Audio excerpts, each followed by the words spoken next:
حضرت جابر رضی اللہ تعالیٰ عنہ فرماتے ہیں کہ آپ صلی اللہ علیہ وآلہ وسلم نے ایک دفعہ گھر سے باہر تشریف لا کر فرمایا، ابھی ابھی حضرت جبرائیل تشریف لائے تھے اور یہ فرمایا، پچھلی امتوں میں سے اللہ کا ایک بندہ اپنے گھر بار، عزیز و اقارب، مال و دولت سب کچھ چھوڑ کر سمندر کے بیچ میں ایک پہاڑ نما ایک ٹیلا تھا، اس میں جا کر عبادت کرنا شروع کر دی۔ وہاں پر کوئی کھانے کی چیز نہ تھی اور سمندر کا پانی بالکل نمکین تھا۔ اللہ نے اپنے فضل سے اس میں ایک انار کا درخت اگا دیا اور انگلی کے برابر میٹھے پانی کا چشمہ جاری کر دیا، اور یہ عابد دن رات 24 گھنٹے اپنی عبادت میں گزار دیتا تھا اور 24 گھنٹے میں انار کا ایک پھل کھا لیتا تھا اور میٹھے پانی کے چشمہ سے ایک گلاس پانی نوش فرما لیتا۔ اسی حالت میں 500 سال گزر گئے۔ 500 سال کے بعد جب اس عابد کی موت کا وقت آیا تو اس نے اللہ تعالیٰ سے یہ دعا مانگی کہ سجدے کی حالت میں اس کی روح پرواز کر جائے اور اس کی نعش کو مٹی وغیرہ پر ہر چیز پر حرام کر دے اور قیامت تک سجدے کی حالت میں صحیح و سالم رہے۔ اللہ نے اس کی دعا قبول فرمائی۔ سجدہ کی حالت میں اس کی موت ہو گئی اور اللہ نے وہاں ایسا انتظام کر رکھا ہے کہ قیامت تک وہاں کسی انسان کی رسائی نہیں ہو سکتی۔ قیامت کے دن اس شخص کو اللہ کے دربار میں حاضر کیا جائے گا تو اللہ پاک فرشتوں سے فرمائے گا کہ میرے اس بندے کو میرے فضل سے جنت میں داخل کر دو، تو وہ عابد کہے گا، اے میرے رب، بلکہ میرے عمل کے بدلے جنت میں داخل کر دیجئے، کیونکہ میں نے تو 500 سال تک ایسی عبادت کی ہے جس میں کسی قسم کی ریاکاری کا شائبہ بھی نہیں۔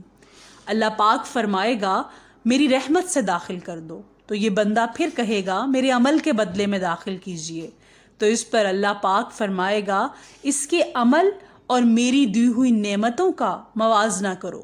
موازنہ کر کے دیکھا جائے گا تو اللہ نے جو اس کو بینائی عطا فرمائی ہے، صرف بینائی کی نعمت اس کی 500 سال کی عبادت کا احاطہ کر لے گی۔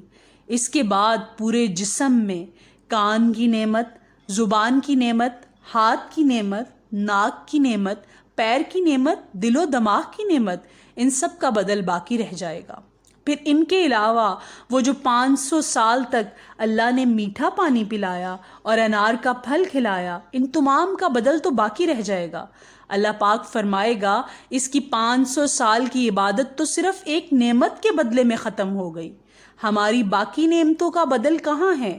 لہٰذا اس کو جہنم میں داخل کر دو۔ تو فرشتے اسے گھسیٹ کر جہنم کی طرف لے جانے لگیں گے تو وہ چلانے لگے گا، اے میرے رب، محض اپنی رحمت سے مجھے جنت میں داخل فرما دیجئے۔ اللہ کی طرف سے کہا جائے گا، تجھے تو اپنی 500 سال کی عبادت پر بڑا ناز تھا، اب تیری عبادت کہاں چلی گئی؟ اور خطرناک سمندر کے بیچ میں نے تجھے انار کے پھل کھلائے، 500 سال تک مسلسل میٹھا پانی پلایا، میری ان نعمتوں کے بدلے میں تم کیا لائے؟ تو وہ کہے گا، اللہ، آپ اپنی رحمت سے مجھے جنت میں داخل فرمائیے، آپ کی رحمت کے بغیر کچھ بھی نہیں ہو سکتا۔ پھر آخر میں جب حجت تمام ہو جائے گی تو اللہ تعالیٰ فرمائے گا، میری رحمت اور میرے فضل کے ذریعے اس کو جنت میں داخل کر دو۔ پھر وہ اللہ کی رحمت ہی کے ذریعے جنت میں داخل ہو سکے گا۔ بھائیوں اور بہنوں، اگر اللہ نے کسی کو نیک عمل کی توفیق عطا فرمائی ہے تو اس کو اس خوش فہمی میں مبتلا نہیں ہونا چاہیے، اللہ سے ڈرتے رہنا چاہیے۔ یہ جو اللہ نے موقع عنایت فرمایا ہے، یہ بھی اللہ تعالیٰ کی طرف سے بہت بڑا انعام اور توفیق ہے۔